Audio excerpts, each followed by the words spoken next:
nosotros es todo un placer arrancar el día de hoy las conferencias que vamos a pasar por aquí, por este espacio y por el auditorio de la primera planta y del hall del COAM, con un estudio, un equipo, 2 personas que han sido premiadas o reconocidas este año por el festival con uno de los Madrid Design Festival Awards, con los que cada año queremos reconocer a esas figuras o esas personas o esos proyectos que a nuestro modo de ver forman parte de esa excelencia, de esa ejemplaridad que vemos en el diseño y que a nuestro modo de ver también comulgan con esa idea que desde el festival queremos promover, que es la de ideas y proyectos que nos ayudan a rediseñar el mundo.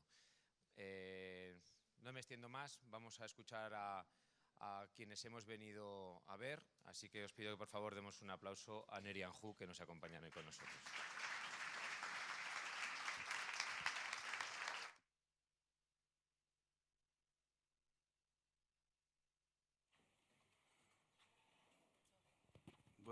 Buenos tardes, I think that's right. Good afternoon. Good afternoon. Hello. Okay. Thank you for the kind introduction. I don't know if it was an introduction, but we're very delighted to be here this afternoon. And we want to thank the Madrid Design Festival for allowing us to come back to Madrid and Spain in general. We love this city, we love this country. I am Lyndon. This is my partner, Rossana. We are a firm based in Shanghai. This is our office. You wonder why there is a police over there, because oftentimes we have a lot of parties.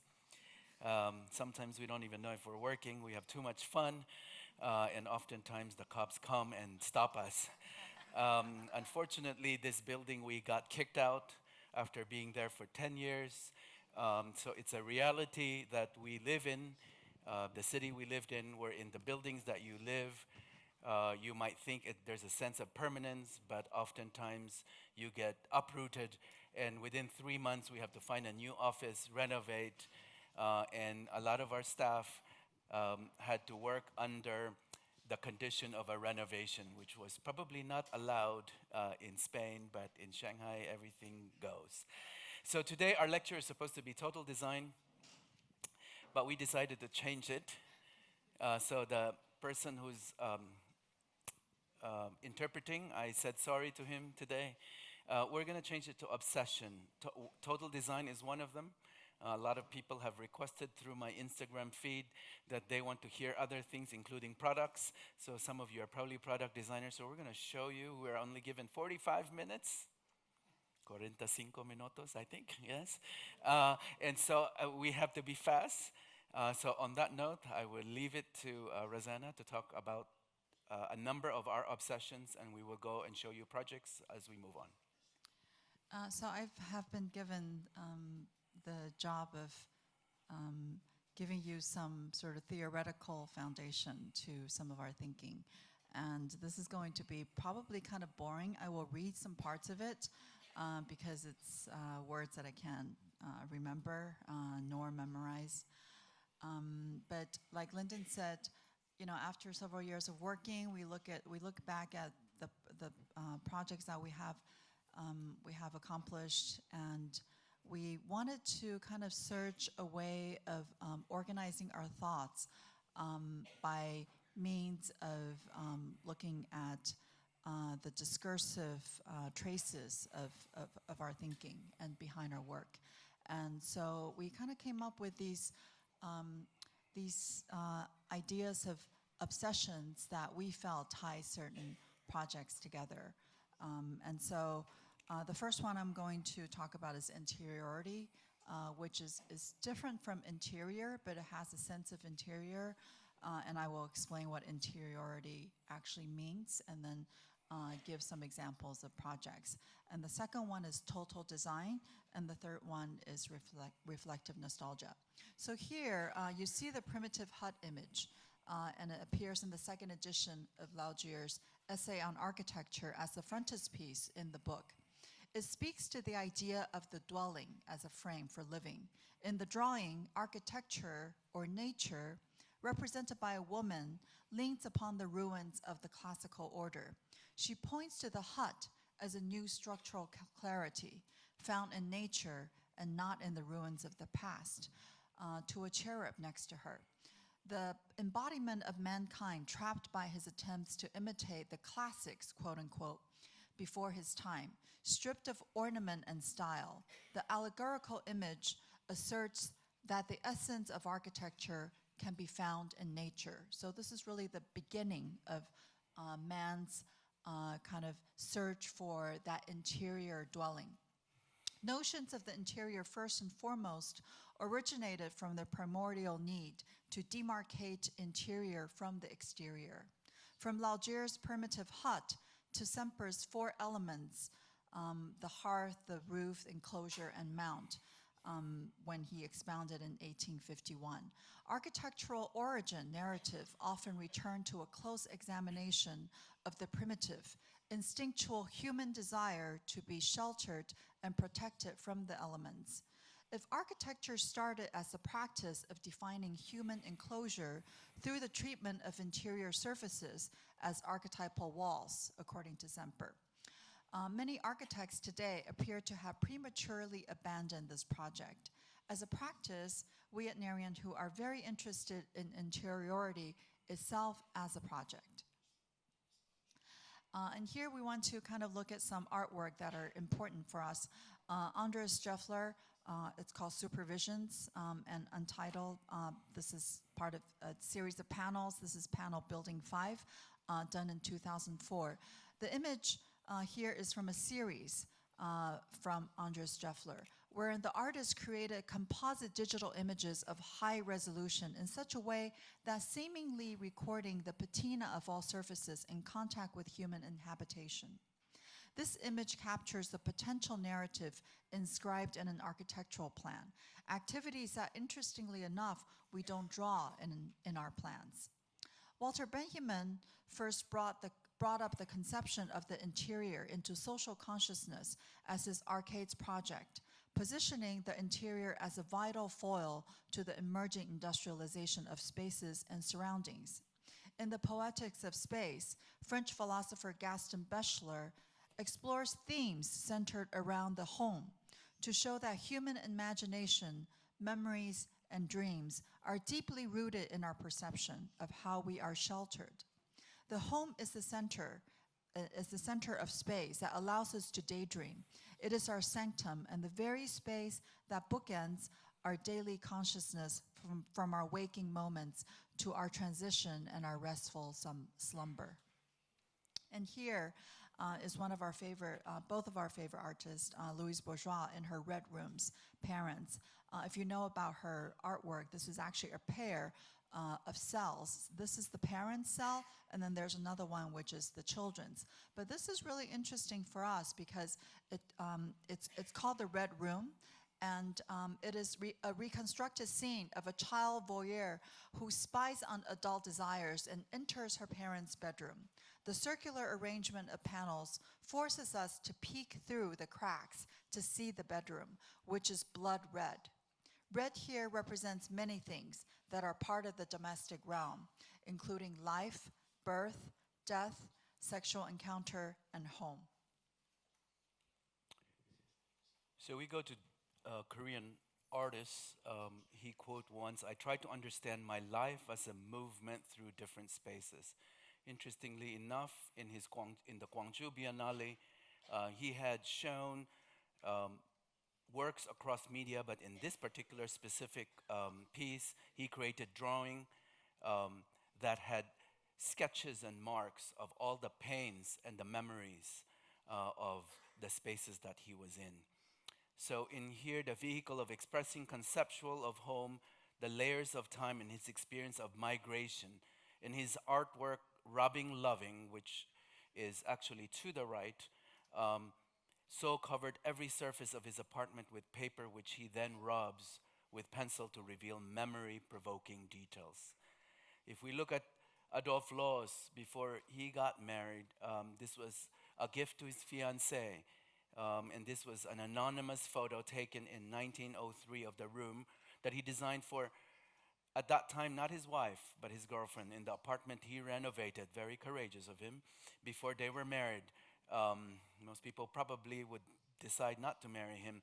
This picture shows a room completely devoid of furniture or decoration. It's covered in white material and peculiarly a particular agora carpet and heavy drapery.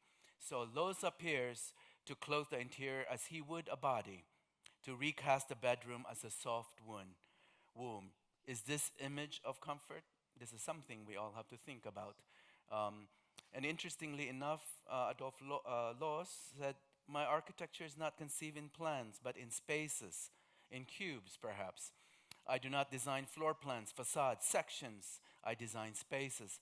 For me, there is no ground floor, first floor. For me, there's are only contiguous, continual spaces, rooms, anterooms, terraces, and etc. Story merges and spaces relate to each other. Very Martin Heidegger-like moment. So a moment like this that seems very rational, a building, I don't know if some of you have seen this, a lot of you are probably architects here, but if you look at the section closely, it starts to confuse you. And if you look at the floor plan even more, there's so many split level in what he's trying to do. Beatrice Colomina famously wrote of Loos, this particular Villa Möller. She said, in the context of domestic voyeurism, where the domestic woman is meant to occupy controlled positions in the house to reinforce the domestic drama and theater. Interestingly enough, all of a sudden architecture is seen from a completely different light.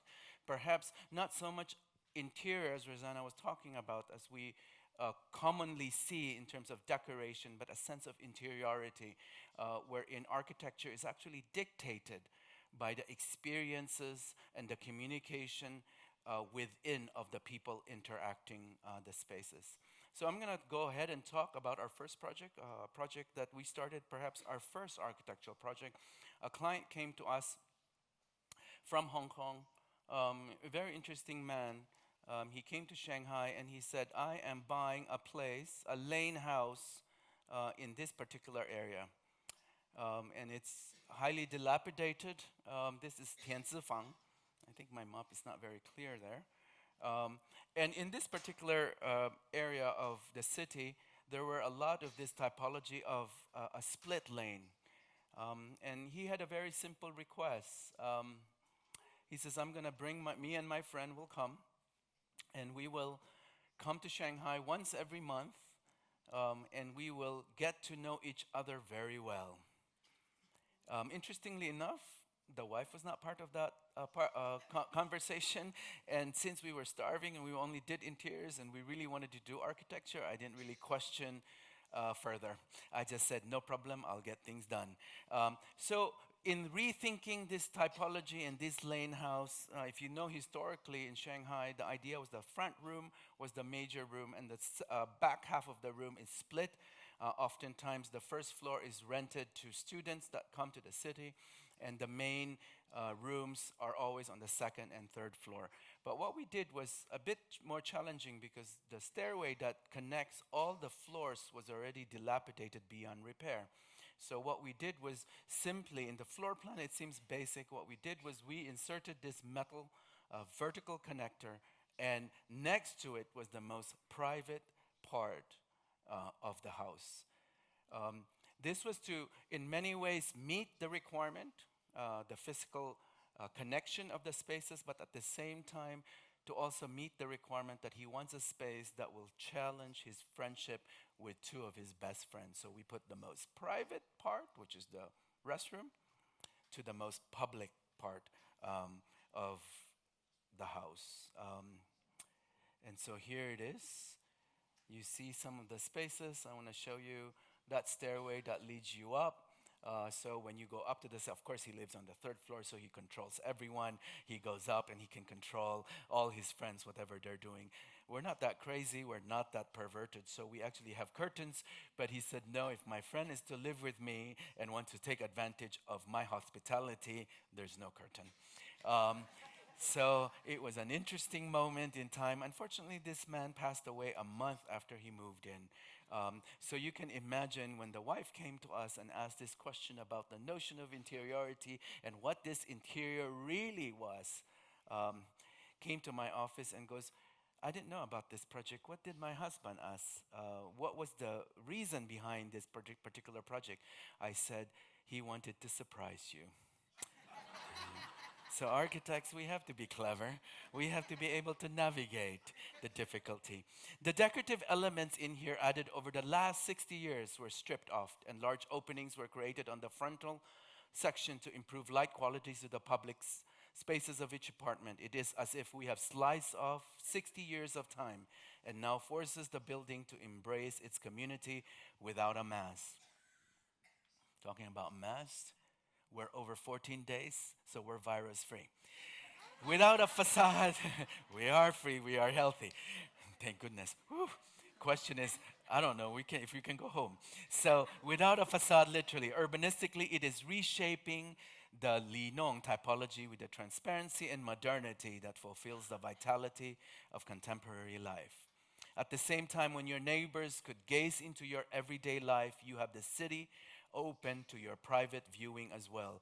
The notion of nostalgia here, in many ways, which we'll describe later, brings about that sense of interiority in line. It subverbs the idea that nostalgia can only look backwards towards the past.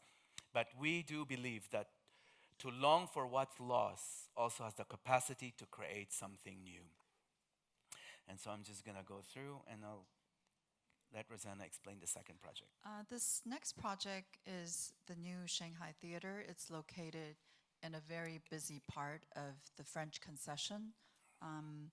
And you will see many projects that we're showing here that is from Shanghai, and Shanghai was cut up in different concessions in the turn of the century. And so this is in the French part, and if you can see here, this is the original building done in the 1930s. It's the old Grand Theater, the Shanghai Grand Theater. And this is one of the older kind of advertisement for the kind of performances that they have. And it said, in Chinese, if you can read, it says Grand Theater. So when you think about the word grand, you think it's really big, but it's actually not that big. It's quite a neighborhood kind of theater. And this is what happened in the 1990s. And when we got the project, this is a 2007 facade edition. So as you can imagine, when we saw this, we had a heart really, attack. yeah. We really were not sure if this is a project for us. But of course, they had wanted us to completely demolish and give it kind of a new and modern contemporary look.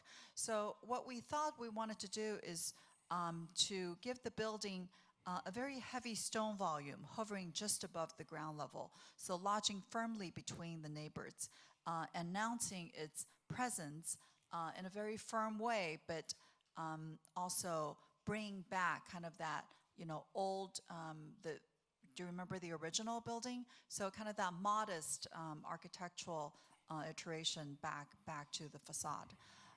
So encased entirely in stone, the upper two floors relinquish any outwardly visible openings in favor of vertically carved apertures.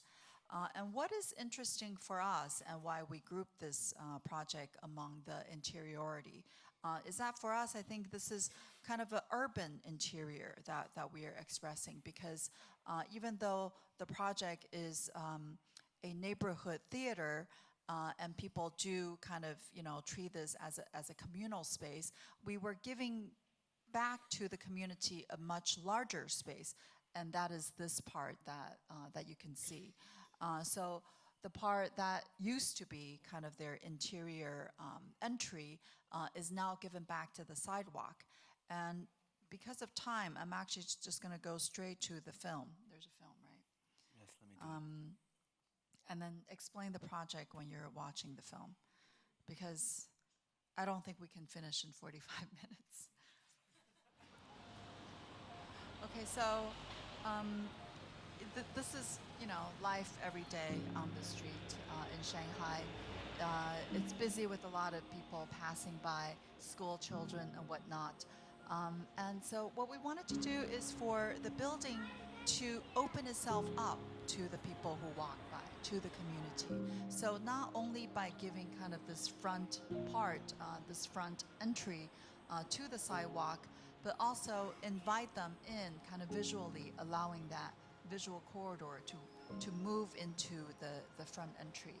And also at the same time to kind of have the architectural theatrical work, kind of the architectural movements for the way that the ceiling opens up, that there are these kind of sculptural elements that people can pass through and look up and kind of engage with that theatrical element of the architecture.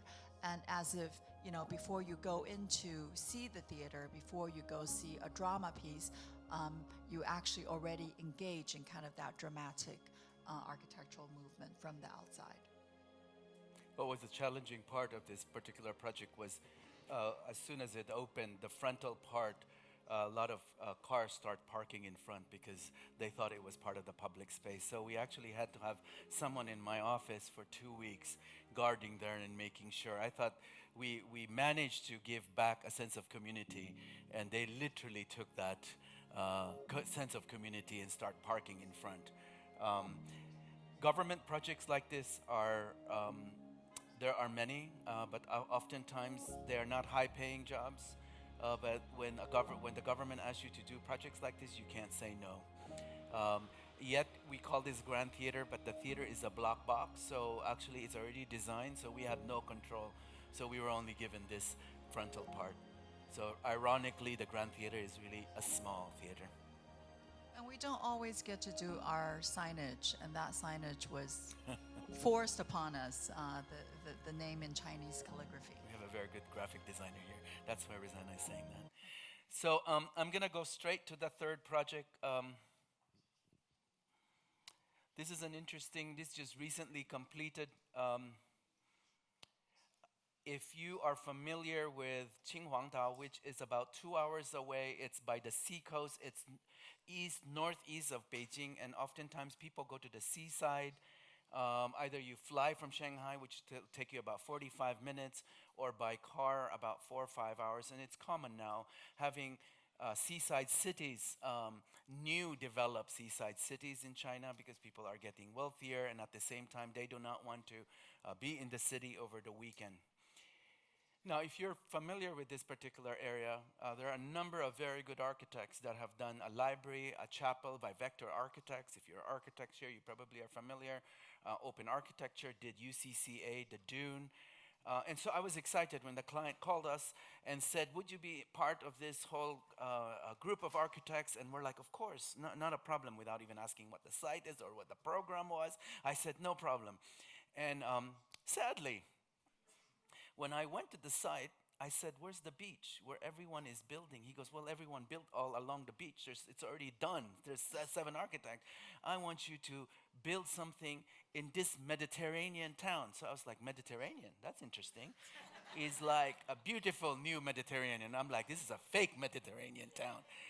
But you never say no to architecture. So it was very hard. So what we did was, from the very get-go, we decided, what if we create this new landmark? He wanted this landmark, the idea of this, perhaps a rock, a landscape, but designing it so it's designed along the whole perimeter, and to create this sense of interiority that comes in. And we figure if we can't have that beautiful landscape, we will create our own landscape. So what we did was, if you see the preliminary sketches that we had, we basically create our own sky, and literally the auditorium or the amphitheater in the middle becomes this waterway. So when it's not in use, it's filled with water. So when you come in, you would see water, and you would see the sky, and you can kind of see this art center. Obviously, the main focus of it is this center part, having the sky above and the water down below. Again, due to time, I'm going to go straight. I know these are somewhat mesmerizing images. If Pedro Paganotti is here, I want to thank him. He's our Spanish photographer that we fly to come and do, and he's very much responsible for a lot of these beautiful images. And the film. and the film, many of the film is done by him. So we do have a bit of Spanish connection. So, but let me try this if it works.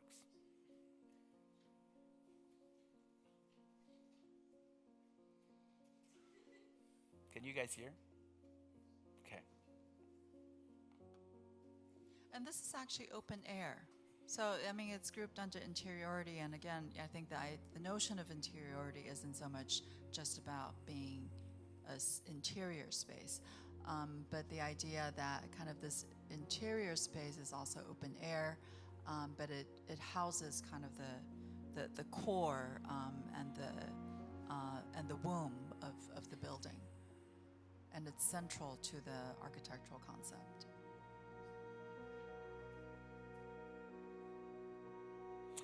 So in many ways, as disturbed as we were with the context that we were given, our architecture was starting to speak of a particular contextual respect by working along the perimeter instead of creating a certain object per se, but at the same time also clearly delineating ourselves by stating that perhaps this way of developing is not something we would have agreed and approved. So we start to articulate a completely different language.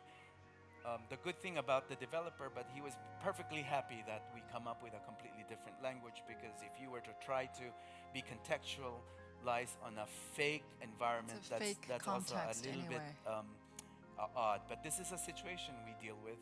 Oftentimes in China, the very context that you are working with, by the time you are done with your project, the building next to you is already gone. So you yourself become, in many ways, that remnant of perhaps that story or that heritage or that lineage of what that neighborhood was about. So in many ways, it is also responsible. Maybe not in a physical sense, but from the sense of the essential or the essence of the neighborhood you could get to see. So this is a very long film. I'm looking at the time. I'm a little bit worried. So if you guys don't mind, I'm going to cut. Perfect. This is a good ending.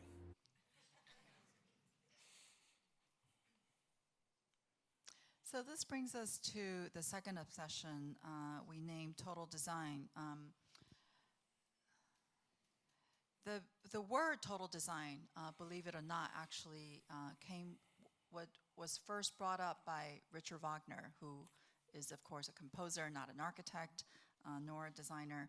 But it appeared first in 1849, and then again in his second essay in 1852, where he talked about, I'm not going to read the German word up there, but where he talks about, that his opera is a composition of not just music, but there's acting, there's the vibrato, there's the story, there's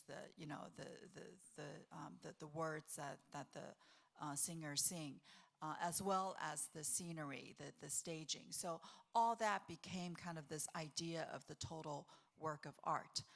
And then, of course, we all know Walter Gropius, where he wrote Scope of Total Architecture in 1955. And here he said, we aimed at realizing standards of excellence, not creating transient novelties. Experiment once more became the center of architecture. And that demands a broad coordinating mind, not the narrow specialist. And at the same time also in Bauhaus, a little later in 1969, the word came about in Sybil Moholinagi's Experiment in Totality, where she also talks about this idea of total design and working with different disciplines within design. And then, of course, Mark Wigley, he wrote in 1998, Whatever Happened in Total Design. In that essay, he describes the duality and opposing impulses for exerting this control. One that is implosion towards the interior, ultimately producing hyper-interiors, and the other as an expansion outward to the urban sphere, creating a continuous interior. So now total design is, kind of somehow woven into this idea of interiority. Part of Wigley's argument is that the nature of design produces totalizing environments. Whether you produce a neutral white box or a sculptural form, the end effect is totalizing, and design is never neutral. And here we see the kind of totalizing drawing representation that is done by the Japanese architect in their Nora House project by Atelier Bauau in 2006. So the way that they draw these, of course, you can't see very clearly, but with the words and the kind of incessant detail, it's not really a construction drawing. You can't really draw. I mean, you can't really build from this kind of drawing, but it does give you the idea of kind of this, really obsessive nature of the architect trying to control and considering every single thing. It's too bad here because including books and the cats. Yeah, and animals and pets. And obviously, we're very familiar with Eileen Gray, or most of you have. This image shows the iconic E1027. It's not just a table, but it's also the house, the E1027 villa, wherein Eileen Gray juxtaposed with an image of his villa. Gray is known for her iconic furniture, but at the same time, this was her first building, and a lot of the pieces she had already designed. So when you look at this particular space, people often think it's extremely spatial, but a lot of the pieces contributed to the spatial conception of both the interiority and the architecture. So in many ways, total design is predicated on the notion that as designers, we like to have control. I do, certainly, and Rossana does. The fallacy of this utopian fantasy isn't lost on us, but we believe that by critically engaging with other disciplines and breaking from the confines of architecture, we can actually produce better work, especially in China, where time is of essence. Our interdisciplinary process is driven by our stance on design, design by creating a design agency in this global economy. It's easy to associate industrial product and furniture design with commerce and thus commercial pressures. But we shouldn't forget that the Bauhaus movement started out in the mid-20th century as a reaction and resistance to industrialization and mass production. It liberated the designer from creating environment out of ready-made catalogs predefined by mass producer. And on a little bit of a different context, we look at the sanitarium by Alvar Aalto. Interestingly enough, even the color of the hallways, the color-coded hallways were controlled by him. The walls are light and the ceilings darker. This makes the general tone more peaceful from the perspective of lying down patient. So even the way the patient is experiencing the space by having this color was considered by Aalto. And if you look at all the pieces that he had designed, furniture and sanitary ware pieces by Aalto, his wife, Aino Aalto, also took part in the designing process, collaborating on all the furniture pieces and light fixtures in the sanitarium. He designed custom light lamps to avoid glare, silent basins to prevent splashing, green ceilings to relax the eye with easy to clean and store furniture. And so one project that we felt really expressed this idea of total design is a project that we did in the Suwasu flagship store in Seoul.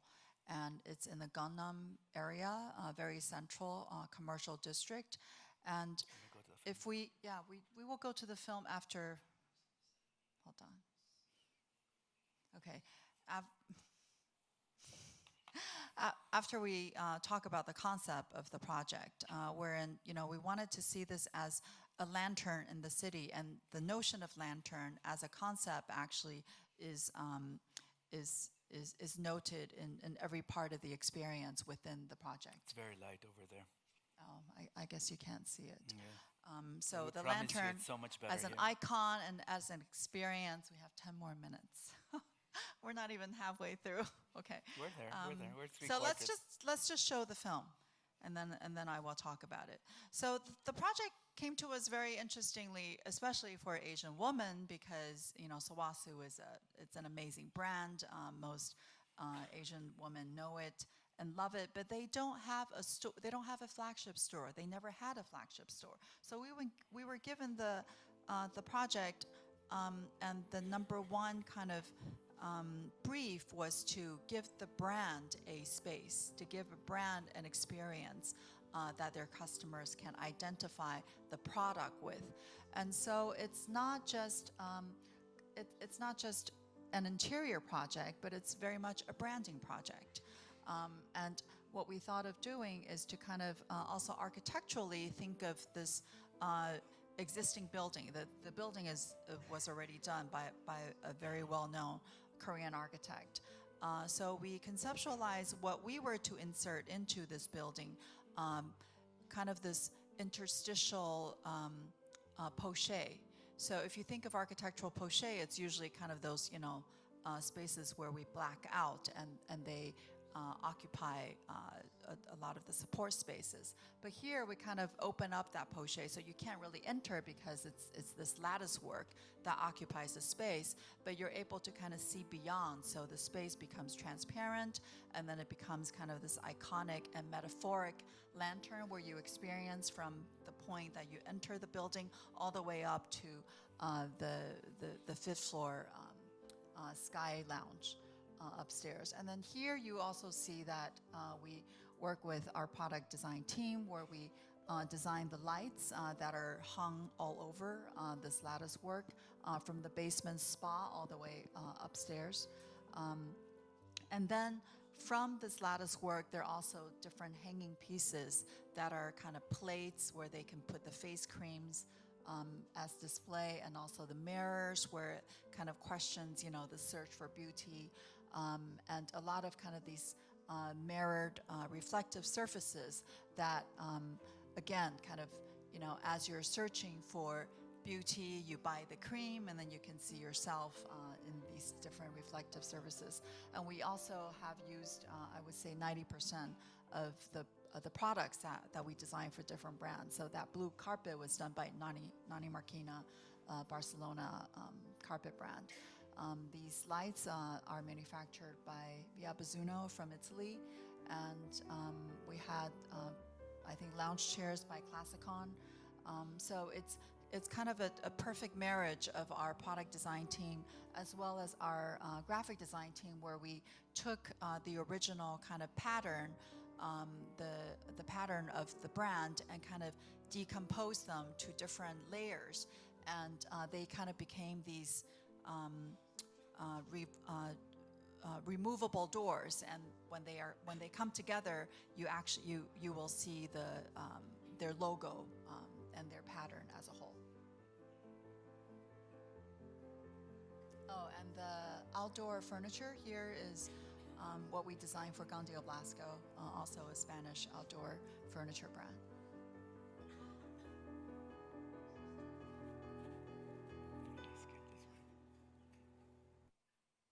Due to time, I think we have about 8 minutes, so I'm going to skip this particular project.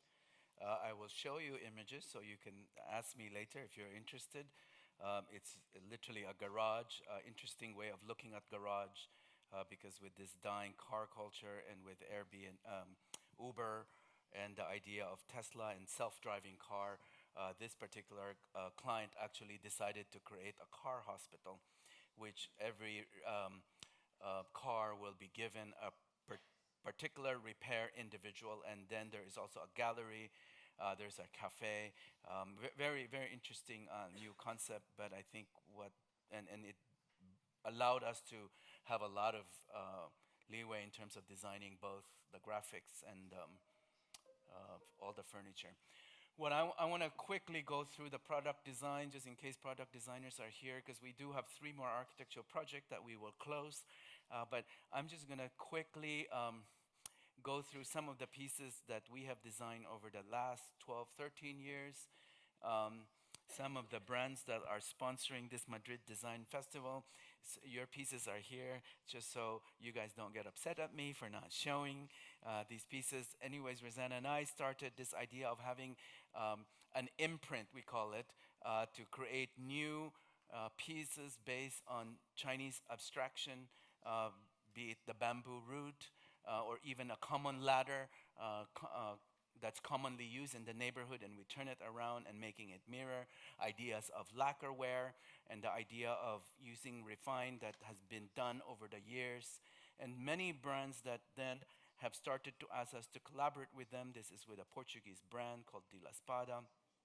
Some of you are probably familiar. And again, they always come to us with wanting us to perhaps understand a little bit of what the Asia community or society wants. So, for instance, with Artimide, with the idea of a bird, some of the birds being trapped, some of the birds are free. With Agape, instead of having big tub, we decided to have a small tub, but it's rather deep, very much like a Japanese or old Chinese tradition. I'm surprised they agreed to it because I think it probably doesn't sell in Europe, but it sells in Hong Kong and Shanghai where the apartments are really small. This was about 10 years ago when we proposed to Marcel Wonders that perhaps the emperor that disappeared is actually in Europe hiding.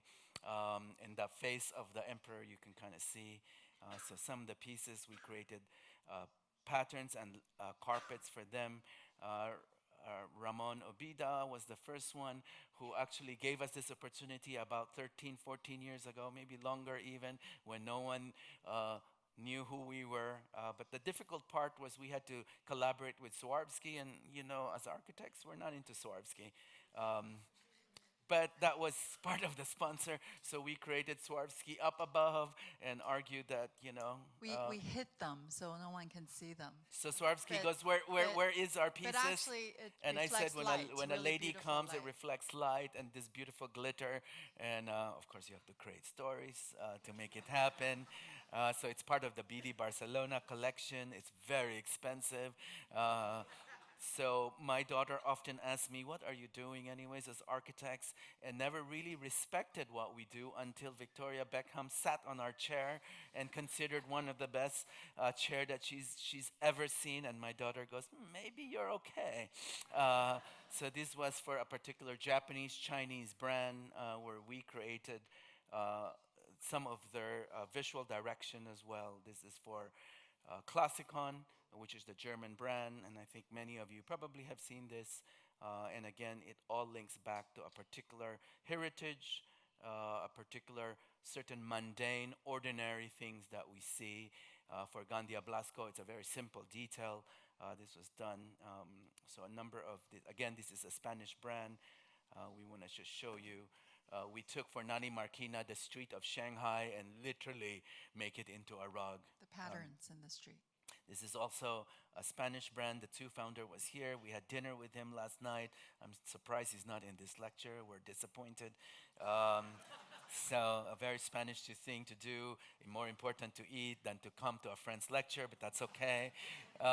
So we created a series of lighting products. About 3 years ago, Fritz Hansen was celebrating their particular Series 7 chair, so they invited 7 architects to interpret this Series 7 chair. And we thought Series 7 was really lonely for the last 75 years. So maybe we played God and decided Adam needs Eve. So we created something that starts to play. And it's Valentine's Day today. That's right. I forgot to give a lecture. So I'm just going to go through this because we still have a few projects that we want to show you. It says 4 more minutes, but Dejan is not even here, the next lecture. So this is Poltrona Frau products. And again, we actually usually describe the product lecture more thoroughly with more research. But because we were asked to combine both, because some people wanted, and for interior designers, I'm so sorry we're not showing your interior project because we just absolutely don't have time. But this was the light for Via Bizuno, and Via Bizuno, obviously, Mario Nani is quite visionary in making sure that designers needs to go back to the Renaissance period where the architects also get to do the pieces in their building. So we're gonna skip that one. Okay. Okay, so The last obsession. I feel like this is a race against time. Okay, so the last obsession, we call it reflective nostalgia, is really, really important because we work in a place where memories and traces of history are being ripped out and demolished by the day. So you can really go to a building 1 week for breakfast, and next week you want to go back, and the entire block is gone. So I think it does something to people's brains, and definitely to children who grow up in this kind of context. So we really wanted to kind of understand what it is to be nostalgic, because we don't want to be nostalgic without being critical at the same time. And so we looked up the word nostalgia, and we realized what it really means. It's a compound word that means homecoming, and it also means pain. And of course, we know today that it's not a real sickness, even though it used to be a real sickness. I'm going to skip through this. And more importantly, I think it's, this kind of reality that we see. This is Hong Kong, and this is Shanghai, but this is, what we see every day, I think everywhere, not just in Asia, but all over the world, that this nondescript, you have no idea where you are, this kind of concrete giants that are monsters that are all over the city. And then, this is like what we remember, how we grew up. And so these neighborhoods and these memories, and what do they really mean for us? Here, Aldo Rossi talks about the city as a flow. And what is that flow? Through the memory. So very importantly here is that we realize reflective nostalgia is something that we can work with as designers, as opposed to restorative nostalgia. So what we want to do with history is not to bring things back to exactly how they were. And conceptually, it's about going home, like getting home is restorative nostalgia. But what we are more interested in is the process of getting home. Maybe you never get home, but the longing for home, the aching for home, really wanting to be with your family at home. That kind of homesickness, the process is like working with history, but you're able to bring history into the future. So the next project is a project that many of you are familiar with. And again, when the client came to us and told me, if you're interested in a project on the Bund, of course, you said yes. You don't say no. To my surprise, it was not the 33 building here. There's only 33 building on the Bund, but it is south of Bund, and this was what I got. And so you can kind of imagine we were kind of deflated. But the second request from our client, who was from Singapore, and he had collaborated with a Chinese developer, and they said, we want to demolish this, and you can build Mayfair for us, since you've been trained in the West, so you know this beautiful Mayfair London brick building. I kind of panicked, and I said, maybe you want to keep this because Mayfair is very expensive, and if you keep this, it will be very cheap. All Chinese developer, when you say it's cheap, they will agree. So I said we should preserve all this because then you will really save money. So you can kind of imagine some of the things I'm going to show you. We were also interested in the notion of a traveler as opposed to a tourist.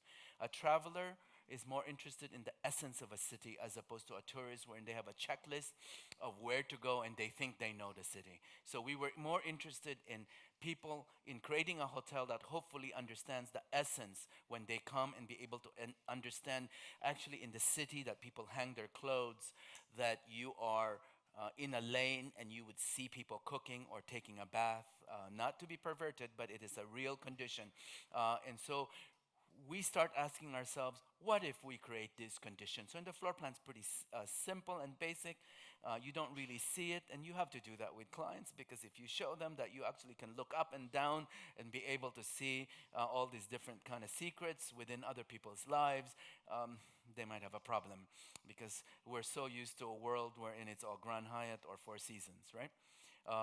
So what, she's telling me to go straight to the film, but I'm not ready to do that yet. That's how you survive a marriage. Okay, so my mother came to me and said, after we opened, my mother goes, son, can I ask you two questions? Is this project completed? I said, of course. He said, second, did the client pay you in full? I said, yes, they did. And my mother said, well, you know what? You're a genius, and the client must not be very smart. So It's not just the client that you have to convince, even your mother you have to convince. So you can kind of see sort of this relationship in this particular sectional quality. So from the room you actually look down into the restaurant, and from the restaurant you can look up. And there were existing stairways, and we kept it so that you are actually experiencing sort of that existing, this particular condition we're in. It's not a mirror, it's the room next door. So mothers, if you have children, you want to come to Shanghai, this is perfect. You can control your kid. Anyways, you can look down and it's the restaurant. So we have a film here.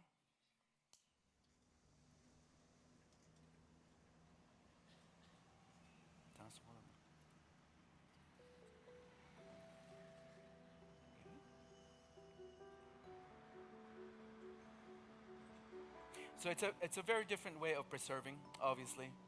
And when we finished this project, we actually lost two major projects. Two of our clients came to us and decided that perhaps we were not the right architects. So I was really depressed. We only had about 10 people at that time, 12 maybe, and I was about to lay off half of my staff. But so there is a prize to kind of push the boundary. But in many ways, we thought by going back that it was imperative, it was very important for us to take a particular stand on what preservation is.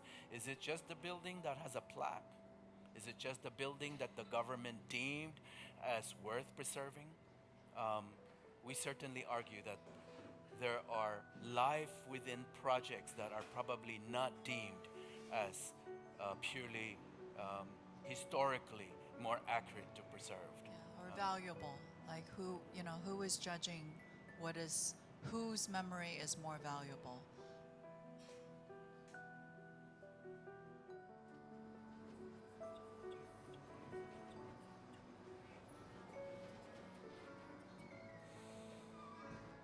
So people have been telling me that there's only 5 minutes left, so we're just gonna go straight to the two films, okay? That was like over 6 minutes ago. Six They said minutes 5 ago. minutes left. Okay.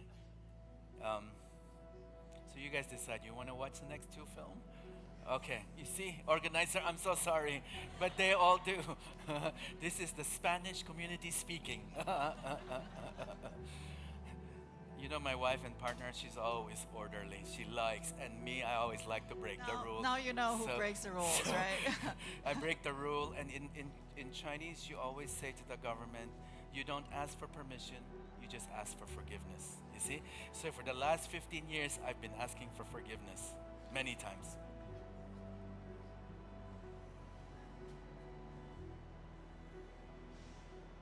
So some of these wood were taken from the roof that was caving in, and we literally recycled them and made them into awnings. And also the table for the dining room downstairs were also made from the reclaimed wood. So some of the rooms were smaller, just so that we can actually preserve all the existing condition. And it made it interesting. 2 years after this project was completed, the tourism department actually put this in the cover, which was to me or to us a merit of their approval. Initially, they were really upset, quite upset by our approach. But then when people like David Beckham decide to rent the whole space for an event, they said, maybe it's worth something. Strangely enough, that sometimes it doesn't stand by its own merit. So we're gonna go straight to the next film, and we'll describe the project, yeah? Is that okay with you? Okay. The next project is a chapel. I'm not the organizer. So the next project is a church. Yeah. So it's a project in Suzhou, and Suzhou is a place that is known for the gardens and also kind of this Jiangnan area of scholars. A lot of poetries were written here, music, but also it's right next to this lake that is very well known for crabs. So we were given a chance to make a communal chapel. It's for a development that is also, our client, and we had designed other things for them in this community. And this chapel is not the kind of chapel that you think of, from the kind of traditional denominational church. But it's going to be for events and also for different types of communal gathering. And for us, the reflective nostalgic part is the way we used the kind of reclaimed bricks that were found all over the communities and the villages nearby. But also it's kind of this idea, this notion of communal gathering that is probably a traditional one, but that has kind of been lost because for nearly I would say over the past like 50, 60 years under communist regime, they wouldn't want people to have that kind of gathering without proper kind of approval process. And so this project also then brings in this kind of function of a space of a communal gathering and sanctuary space. But what we have added is this interesting peripheral walk where people can actually walk by and not enter into that sanctuary. What this allows is for people who are not sure whether they want to kind of engage in kind of a religious or other kind of activities to be able to take part in the activity as a observer or as someone who is standing by. So this is that walk that you can see. So there are different kind of peepholes that you're given viewing privilege, but you're not really participating in the space. This became the landscape connection from outside all the way to the rooftop. At the same time, this became a firescape, but it was enlarged to meet the requirement of the government that the main sanctuary space can't be forced upon people. So we're going to go to the last one. The last project is actually one of the few projects that we have started about 5 years ago, which is completed last year, consciously doing projects in the rural area. This client came to us asking for, with the mandate that historical sites should not just be limited to the Great Wall or the Forbidden City, but it should also allow people should start looking at sites that's outside of the major cities and develop beautiful areas. And we agreed with his sort of rhetoric and his conceptual framework of how things should be preserved. And so we took the opportunity in this particular city called Yangzhou, using the local context of courtyard and walkways that is prevalent in the whole city, and connecting this particular typology and make it happen in this particular outskirt of the city, using that same gridded concept. Some of the buildings were existing, the footprints we could not remove, but the architecture we could change. So what we did was there were 3 buildings, so we kept it and had this grid. This grid allows you to walk and also becomes the connector of all the hotel rooms, but at the same time it also serves as a bridge that allows you to see the beautiful Silver Lake that was covered up completely by landscape or overgrown landscape over the years.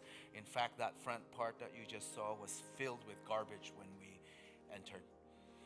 Why do we do projects in the rural area? I think it's very easy, and I was sharing this a number of days ago. Last year we got over 400 requests to do projects. That's how crazy China is.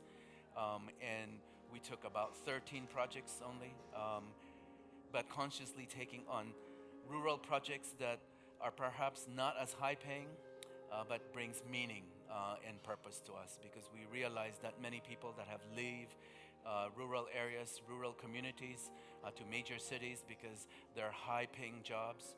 Oftentimes farmers becomes drivers, bricklayers becomes janitor in the city. They get paid more, but they're not happy. And they leave their children to have the grandparents take care of it. And you realize a community like this with 80% of the cultural relics of China 80% of them are in the rural area. And the decay of it is not because of demolition. The decay of it is because the community has left. And so therefore villages starts to not function, building starts to rot, partly because there's just no people in it.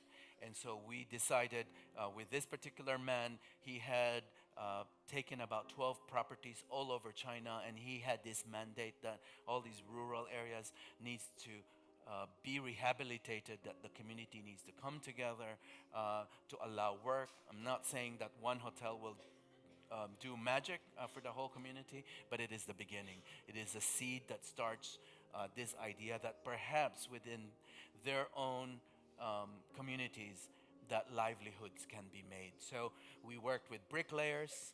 In fact, we recycled all these And furniture makers. bricks, and the furniture were a little bit wider or thicker than our usual definition or how we would design it.